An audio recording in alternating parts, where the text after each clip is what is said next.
Aleluia.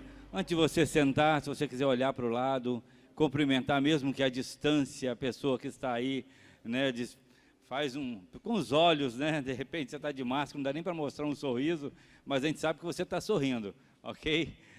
Nós temos algumas pessoas que é a primeira vez que nesse tempo estão na igreja, no culto aqui. Que bênção que você está aqui na casa de Deus, amém? Nós temos alguns visitantes aqui. Se tem, faz um sinalzinho assim com a mão, só para a gente receber você. Quem é visitante, aqui tem uma mão levantada, aqui mais, do segunda mão, tem mais uma terceira, quarta. Aqui eu vi mais algumas pessoas aqui. Deus abençoe a vida de vocês. Vamos aplaudir Jesus na vida desses irmãos. Vocês são bem-vindos. Vocês estão na casa de Deus, e eu costumo dizer que a gente está correndo o risco de ser abençoado pelo Senhor, amém? Glória a Deus. Queria que você participasse desse momento de palavra, de pregação, adorando ao Senhor, com amém, glória a Deus, aleluia, envolvido, você prestando o seu culto ao nosso Deus, você tem liberdade para isso. E nós vamos falar nessa noite, o tema da mensagem é transformados, e comecei a pensar durante toda a semana, algumas vezes à noite, algumas vezes de madrugada, algumas vezes quando estava orando, pensando sobre o tema da mensagem, e eu, quando pensei nesse nome Transformados, ele me veio porque esse ano aqui na IEB Linhares, nós estamos vivendo o ano da mudança. Olha que bênção, o ano da mudança. Quando nós pensamos, quando trouxemos a ideia de mudança, quando conversamos, nós não sabíamos que a sua vida, e a minha vida, e o Brasil, e o mundo, ia ter uma reviravolta. Quando nós pensamos em mudança, a gente pensou, a gente vai mudar um pouquinho, né? Vamos dar uma melhorada naquilo que a gente está fazendo, vamos ressignificar alguma coisa, vamos escrever algo, fazer algo que não fizemos em 2019, vamos fazer em 2020, enfim, começamos a pensar algumas coisas, mas não imaginamos onde nós chegaríamos nesse tempo agora, no ano de 2020. E toda mudança está diretamente ligada à decisão que nós tomamos. Eu queria que você utilizasse a sua Bíblia, se você a tem. Nós vamos ler o texto de Paulo escrevendo à igreja de Corinto, na sua segunda carta, o capítulo 3, o versículo 18. Quero tomar esse texto como base nessa noite. O texto, na minha versão, diz assim: mas todos nós, com a face descoberta, refletindo como um espelho a glória do Senhor, somos transformados de glória em glória, na mesma imagem como pelo Espírito do Senhor. Grifo aqui, somos transformados de glória em glória. Grifo aqui também, refletindo como um espelho a glória do Senhor. Então, o texto que nós acabamos de ler, que Paulo escreveu a carta aos Coríntios, aí cabe a pergunta, por que sermos transformados? Então, Deus é especialista nesse negócio de transformar algo em uma coisa ruim em uma coisa boa. Deus é especialista em transformar o caos em algo lindo, em algo bonito. Deus é especialista em transformar situações, ainda que aos olhos naturais a gente não consiga ver, mas Deus sabe o que está fazendo e Ele é especialista em transformar essas coisas. E Deus nos fez completos. A Bíblia diz que tudo que Deus faz é o que? É bom. Tudo que Deus faz é bom. Mas com a entrada do pecado, nós estávamos condenados. Mas Deus nos resgata através da morte, da ressurreição de Cristo. E a morte e ressurreição de Cristo não foi apenas para você escrever o seu nome no livro da vida. A morte e ressurreição de Cristo, além da salvação que ela te traz, não foi apenas para você ter um cantinho lá no céu. A morte e ressurreição de Cristo não foi apenas para você levar a sua rede que você tem aqui na terra para o céu, a sua água de coco e ficar lá de boa. A morte e ressurreição de Cristo foi para você viver a glória de Deus, e a Bíblia diz ser transformado de glória em glória. É para começar a viver essa glória agora. É para começar a viver o céu agora. A Bíblia diz que venha o teu reino, é que o reino de Deus venha agora. Então é para agora você começar a viver coisas grandes que Deus tem para a sua vida. Ele trouxe a capacidade, essa morte e ressurreição de Jesus, trouxe a capacidade de você viver essa transformação, de você se transformar. Entenda, eu entendo que o homem foi feito à imagem e semelhança de Deus, irmãos, ok? Amém. O homem foi feito à imagem e semelhança de Deus. A Bíblia diz que, como o espelho, nós refletimos a glória do Senhor. Mas com o pecado, esse espelho está manchado. Esse espelho sujou esse reflexo. Com o pecado, essa glória agora precisava de algo para limpar esse espelho que refletia a glória do Senhor. E quando o homem olhava para o espelho, ele ia se ajeitar, ele olhava meio que embaçado. O pecado havia entrado no mundo. O pecado havia criado uma situação agora de separação. A Bíblia diz que o pecado causa separação entre Deus e os homens. Então, houve a necessidade de alguém limpar esse espelho, de alguém agora trazer a purificação. Primeira carta de João, capítulo 1, versículo 7, diz assim: se porém andarmos na luz, como ele na luz está, mantemos comunhão uns com os outros, e o sangue de Jesus, o seu Filho, nos purifica de todo pecado. O sangue de Jesus é que te purifica, é que te limpa. Então, essa limpeza desse espelho dói. Então, para refletir a glória de Deus, agora com o pecado, que a Bíblia diz que o pecado que tão de perto nos rodeia, e nós estamos vivendo um tempo onde as pessoas não têm a necessidade de buscar essa purificação, não sentem esse desejo. Mas se você quer ser transformado pelo Senhor, você precisa permitir, você precisa aceitar o sangue purificador de Jesus, para que como espelho você possa refletir a glória do Senhor. Quem está entendendo? Amém?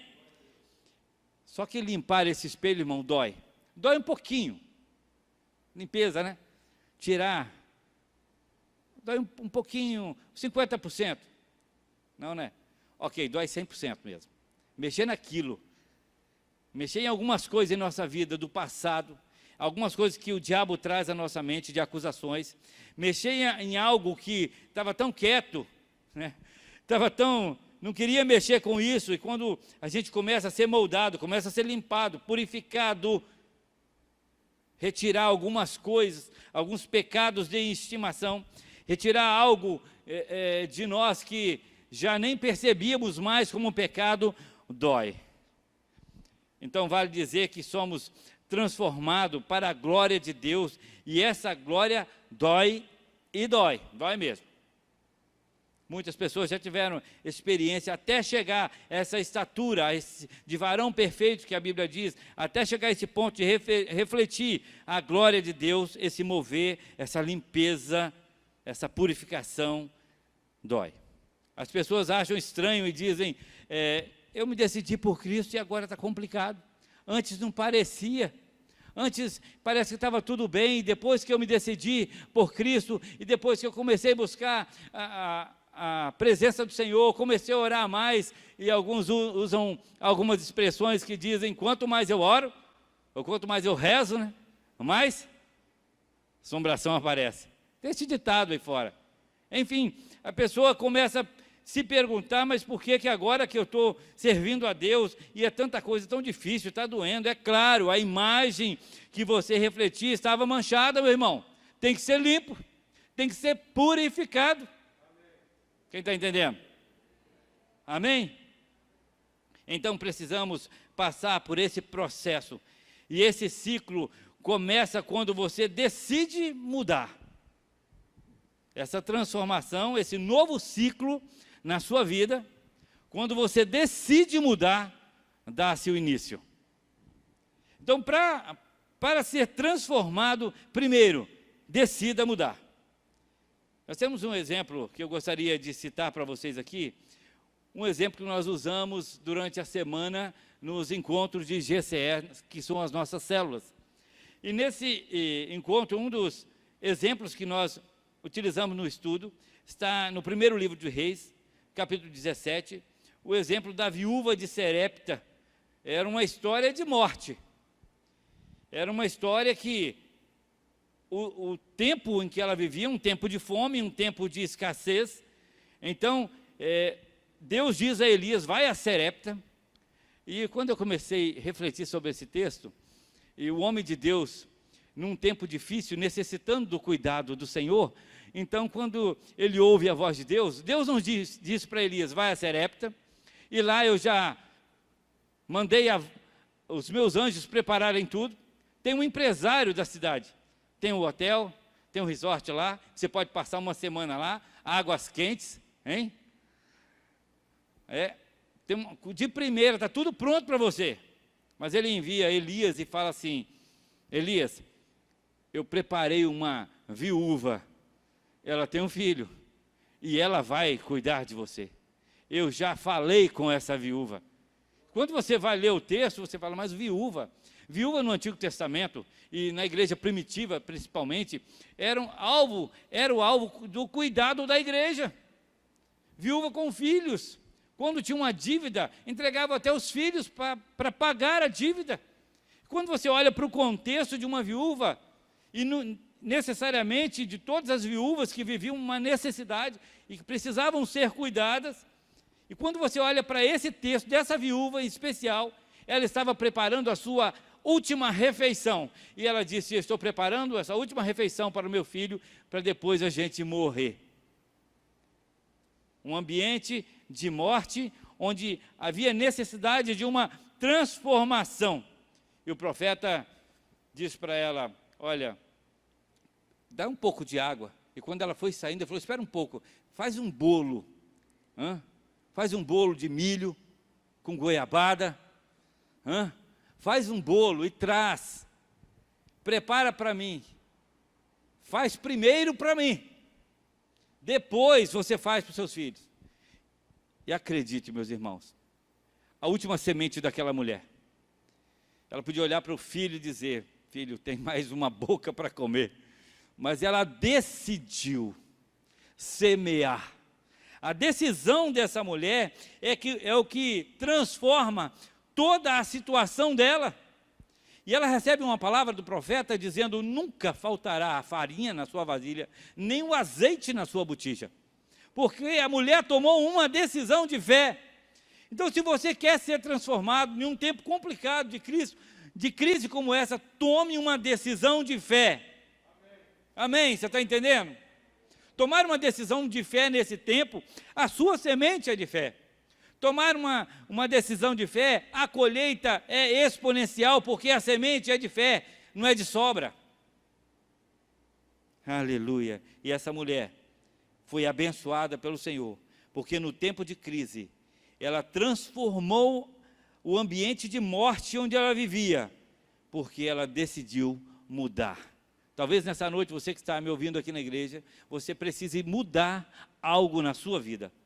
Talvez seja uma noite, não pastor, quando passar a crise, quando passar a pandemia, quando passar a quarentena, quando eu enriquecer, quando eu terminar minha faculdade, quando eu me casar, depois quando eu tiver filho, quando eu tiver o segundo filho, a sua semente precisa ser hoje, a sua semente precisa ser de fé, a sua decisão precisa ser nesse tempo, que nesse tempo de crise, Deus pode mudar a sua história, assim como mudou a história da viúva de Serepta. Amém? Você crê assim? Você crê que Deus pode mudar a sua história? Então decida mudar, meu irmão. Então decida mudar algo na sua vida. Aleluia. Quero usar aqui como exemplo da mudança, quero usar o exemplo da borboleta. A borboleta. Tá? É necessário dizer que a borboleta não tem filhote, não tem filho de borboletinha, não tem borboletinha, ok? A borboleta ela é uma lagarta antes. E ela passa por um processo que depois ela se torna borboleta. E enfim, o processo dolorido. Um processo que no grego você vai achar essa palavra chamada metamorfose. Metamorfose. E meta, de mudar, e morfó, de forma, de mudar a forma. Só que o processo precisa de uma decisão. Você passar por esse processo, você precisa querer. Talvez você pode dizer, pastor, mas eu nem almejo ser algo maior, nem almejo voar. Ok, meu irmão, uma lagarta para você está de bom tamanho. Mas pode ser que você, nessa noite, você sonhe algo grande, que você precisa viver coisas grandes. Se você precisa viver coisas grandes, você precisa tomar decisões ousadas. E passar por esse tempo de crise, esse tempo de mudança, de transformação, de metamorfose. A borboleta se envolve num casulo, e esse casulo, ele é envolto em uma linha chamado crisales, do latim como no grego com K, crisales. E daí a origem da palavra crise. A borboleta vive a sua crise dentro do casulo, para um dia voar. Só que a gente quer pular a fase, passar o ciclo. A gente já quer voar sem passar pela crise. A gente quer prosperar sem trabalho. A gente quer chegar a um lugar sem passar na prova, sem estudar. A gente quer chegar muito alto sem querer ter experiência com Deus. Não tem como. Você precisa aproveitar o tempo de crise que você está vivendo para ser transformado pelo Senhor. Amém? Quem está entendendo? Você precisa experimentar esse tempo de crise para ser transformado. O processo, ele é complicado, tá? O processo, ele é dolorido, mas tem que passar pelo processo. Essa crise, esse casulo em que essa lagarta criou, esse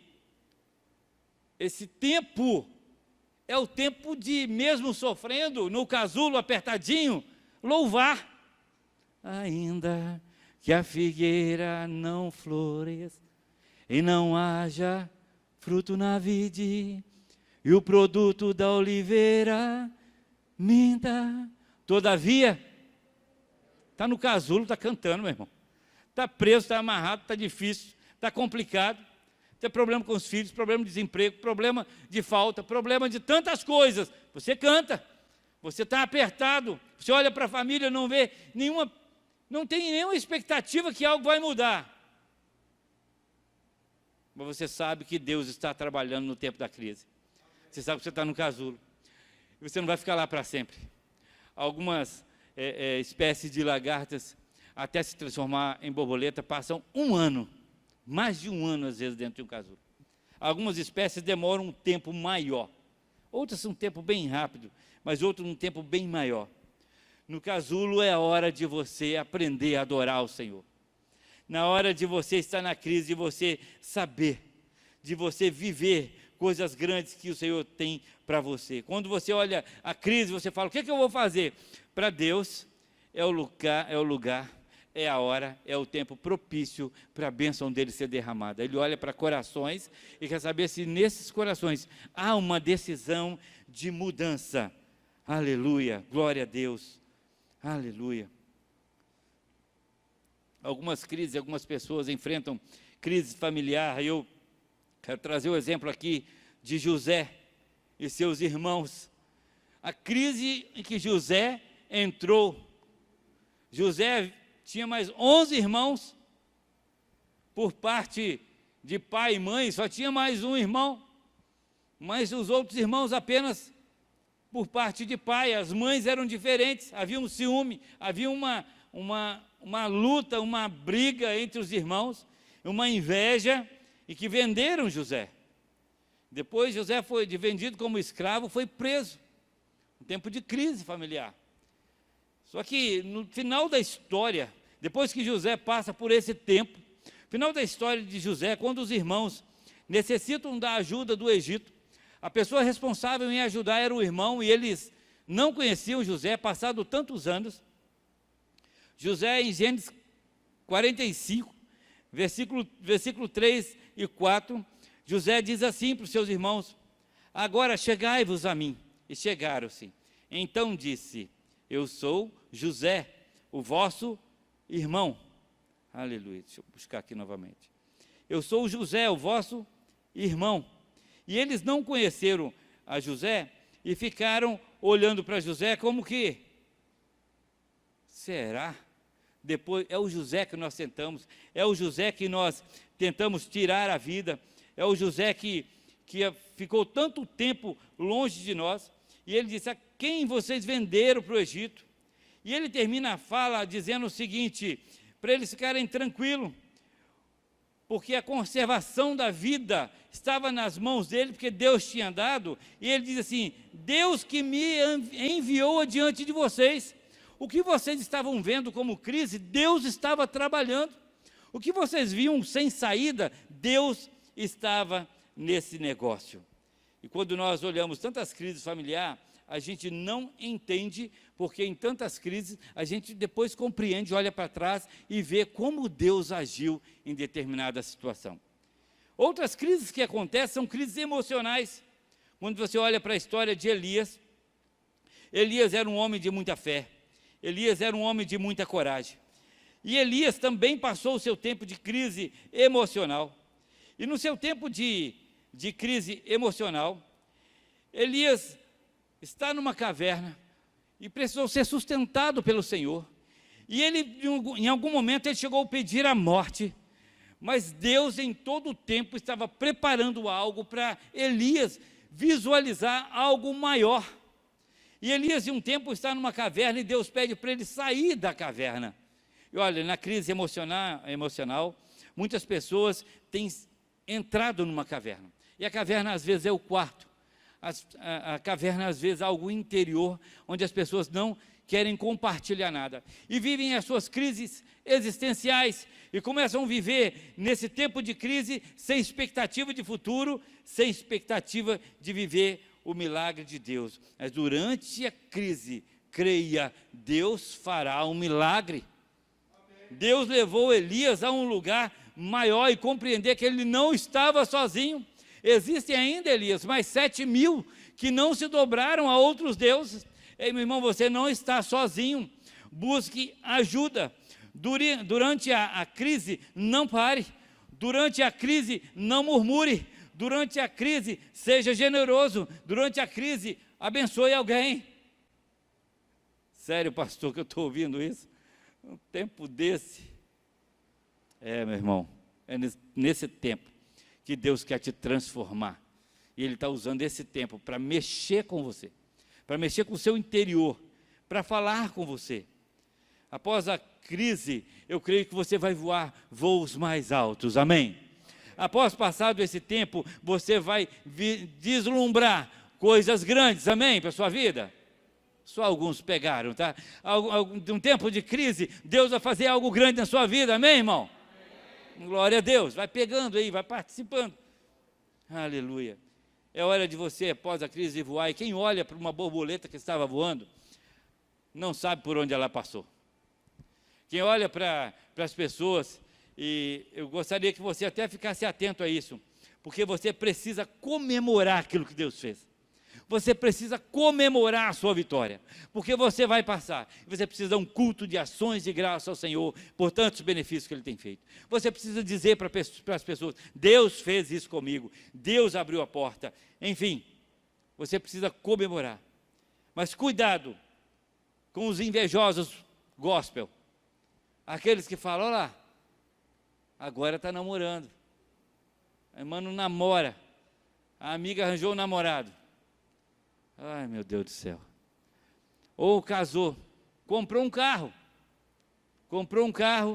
olha lá, comprou um carro. Cuidado com os invejosos gospel. Comece a compartilhar com aquelas pessoas que vão festejar a sua vitória. Comece a compartilhar com aquelas pessoas que vão dizer: glória a Deus, meu irmão, que bênção a sua vitória. Comece a se alegrar com pessoas que soltam fogos com você. Você chega para contar uma grande bênção e diz: meu irmão, que bênção, olha, consegui comprar a minha casa. Ah, é? Eu já tenho a minha, tem tempo. Miserável, né? Ah, miserável pobre homem que sou, né? Ah, eu consegui adquirir, Deus me abençoou e fez isso, e ele consegue tentar, porque a sua alegria não mexe com ele, incomoda ele, incomoda o inferno a sua alegria, mas você precisa festejar, você precisa dizer glória a Deus, você precisa clamar, porque Deus sabe o tempo, nem sempre você foi borboleta, meu irmão, nem sempre você voou, só você sabe a luta que você passou para chegar onde chegou. Então festeje sim, em nome de Jesus. Aleluia. As pessoas não conseguem, infelizmente, algumas pessoas, não você que está me ouvindo em casa, nem ninguém que está aqui, né, não conseguem se alegrar com a alegria do irmão, né, conseguem machucar, ferir, conseguem dizer palavras de maldição. Mas a palavra para você nesta noite: festeje. A alegria do Senhor é a nossa força, meu irmão. A alegria do Senhor é a sua força. Aprenda a festejar. Amém? Segunda coisa, para você ser transformado, você precisa mudar a sua mente. Mude a sua mente. Eu e você podemos ser transformados pelo Espírito Santo, mas a decisão ela é nossa.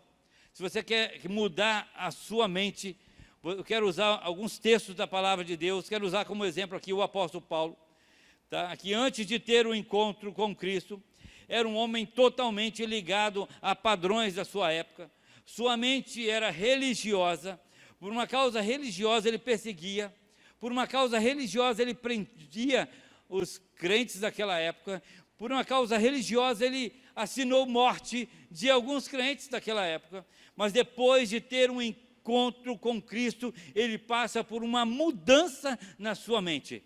A palavra grega para essa mudança de mente é metanoia. Metanoia. Mudança de pensamento, mudança do intelecto, no sentido original, significa mudar a sua mente. Olha o que ele escreveu, o apóstolo Paulo agora, depois de ter esse encontro com Cristo, de ter uma mente transformada, ele escreve aos Romanos, no capítulo 12, o versículo 2, e diz assim: não se amoldem aos padrões deste mundo, mas transformem-se pela renovação da vossa mente, para que sejam capazes de experimentar e comprovar a boa, a agradável e perfeita vontade de Deus.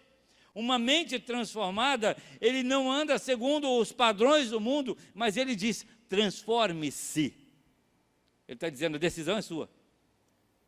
Nesse caso aqui, essa transformação, essa decisão de mudar a mente é sua, decidir mudar a mente. Veja nesse verso a intencionalidade de transformar. Veja que há nesse verso de transforme-se pela renovação da sua mente, é ter essa intenção de buscar algo intencional. Ele também escreve na primeira carta aos Coríntios, no capítulo 2, o versículo 16, ele diz assim: porque quem conheceu a mente do Senhor, quem possa, que o possa instruir? Nós, porém, temos a mente de Cristo. Aleluia! Nós temos a mente de Cristo. Olha, um homem que vivia os padrões, a mente, o que o mundo dizia, o que o sistema dizia, agora ele anda na contramão do mundo, ele diz, nós temos a mente de Cristo. E ele diz, transforme-se. Ele fala, transforme pela renovação da sua mente. Você precisa, ou você se transforma, meu irmão, você morre. Você precisa ser transformado. Quer mudar a sua vida, mude algumas atitudes. Agora, quer mudar a sua história, mude a sua mente. Mude a sua mente e mude a sua história. Glória, dê um glória a Deus aí, meu irmão. Amém. Aleluia. Mude a sua mente. Para ser transformado, eu e você, nós precisamos, nesse tempo, para ser transformado, ter essa intencionalidade. Para ser transformado, você precisa ser intencional, porque Deus é um Deus que faz as coisas com intencionalidade. Deus não faz nada por acaso, e Ele o faz com a intenção de fazê-lo. Ele não simplesmente cria algo por criar. Deus não criou você por criar. Ele tem a intenção de você refletir a glória dEle como espelho para esse mundo. Quando Ele te criou, Ele tem a intenção de você ser sal da terra e luz do mundo. Quando Ele te criou com um propósito de você cumprir uma missão. Tudo tem um propósito. Deus faz as coisas intencionalmente. É um Deus tremendo, meu irmão. Pastor, mas o que eu estou passando pode ser a intenção de Deus? É só que sim, meu irmão. Deus está no controle de todas as coisas que você está passando. Você pode ter a permissão de Deus. Mas o mesmo Deus que te coloca, ou que te permite viver um momento de adversidade, não te abandona no momento de adversidade. O mesmo Deus que te permite entrar na fornalha, Ele entra com você na fornalha. O mesmo Deus que permitiu José passar por toda a adversidade na sua história, Elias passar por todas as adversidades na caverna, Moisés passar por todas as crises no deserto, e tantos outros, mulheres e homens de Deus do passado, Deus caminhou com eles até o fim. Na hora da vitória, na hora de colocar no trono José, na hora de levantar Daniel, na hora de abrir o mar, Deus estava lá, Ele nunca abandonou.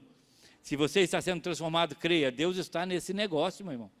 Ele não te deixou, algumas expressões do mundo, ao Deus dará, né?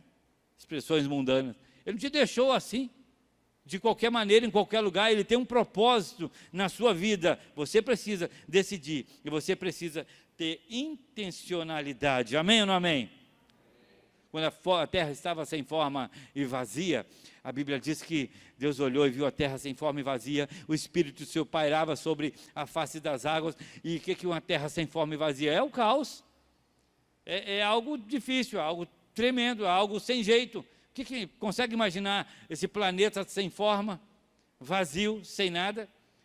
Deus olha e fala, vou fazer um jardim naquele lugar. E Deus transforma o caos, e Deus transforma a adversidade, e Ele vai transformando, porque Ele é um Deus que transforma. Quando Ele te criou, creia, meu irmão, Ele criou com intencionalidade. Eu lembro da passagem de Jesus, que Ele não precisava passar em Samaria, e de repente Ele vai a Samaria. E Ele, quando Ele vai, os discípulos não entendem, mas Ele começa a ir para Samaria, e de repente Ele vai a um poço. Os discípulos pensaram, vai beber água. A intenção de Jesus era outra. E Jesus teve uma conversa com a mulher perto de um poço, e ela era mulher, e não podia um judeu conversar com um samaritano, ainda mais mulher, e a mulher naquele tempo era bem 1-0, 2-0 à esquerda. Quando eles viam um samaritano naquela época, o judeu dizia assim, ali vai um cachorro, quando se referiam ao samaritano. Imagina agora Jesus está conversando com uma mulher, e os discípulos, ele deve querer só beber água. Ele bebe água.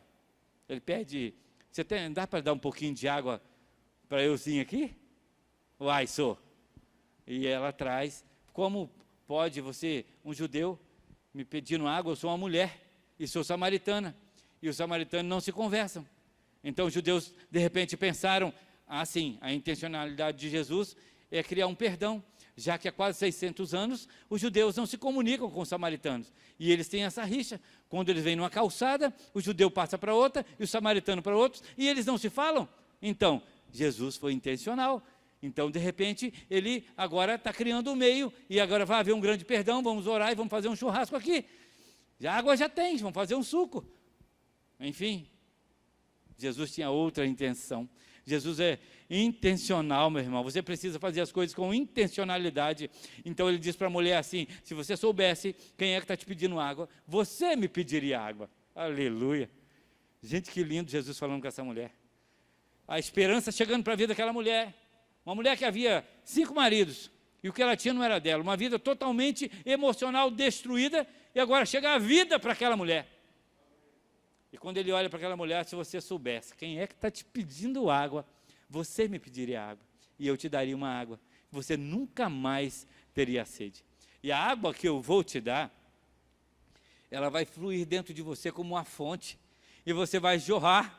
E ela disse, como mais que o nosso pai Jacó, que fez esse poço aqui? E quando Jesus revela a vida daquela mulher, ela entende que é o Messias. Então, aí os discípulos começam a compreender, ele queria alcançar uma cidade inteira. Ele queria salvar uma cidade inteira, não apenas uma mulher. Jesus é intencional, meu irmão. Quando ele começa algo na sua vida, talvez você não entende. Talvez você ache que é só com você, tem mais gente envolvida nesse negócio. A crise que você está passando, tem muita gente envolvida nisso. Deus quer usar a sua vida e de forma intencional, Ele permite você passar algumas coisas para você fluir para a vida de outras pessoas. Você crê assim? Amém? Eu quero orar pela sua vida. Nós vamos cantar um louvor aqui. E eu queria que você tomasse uma decisão na sua vida. Se você quer ser transformado pelo Senhor, se você quer experimentar algo grande do Senhor, você que está em casa, se você decide nessa noite servir ao Senhor como único e suficiente Salvador, enquanto a gente vai adorar o Senhor aqui, queria que você pode escrever na sua rede social, aí pode escrever no Instagram, pode colocar o número do seu telefone, nós iremos entrar em contato com você, se você colocar o número do seu telefone no YouTube, ou no Instagram, ou se você fizer um contato com a secretaria da igreja, se você levantar a sua mão aí no Instagram dizendo, eu recebo Jesus como meu Senhor, eu quero esse Jesus para a minha vida, seja intencional nessa noite. Creia que Deus vai fazer algo grande da sua família, e vai começar em você, e vai começar na sua vida. Queria convidar a igreja para ficar de pé, vamos adorar o Senhor. Queria que você orasse por você que está aqui, sobre decisões que você precisa tomar. Nesse tempo, pode ser que alguns aqui estejam vivendo nesse tempo de crise. Pode ser que alguns aqui estejam vivendo num tempo onde Deus está trabalhando no seu interior. E pode ser que você esteja vivendo aqui um tempo onde você já está voando, meu irmão. E glória a Deus, porque você vai ser usado para abençoar a vida de outras pessoas. Eu queria convidar você também, que quer tomar uma decisão por Cristo, quer uma oração, se você quiser vir aqui à frente, a gente mantém os espaços, eu quero orar e quero abençoar a sua vida, enquanto a gente adora o Senhor. Aleluia.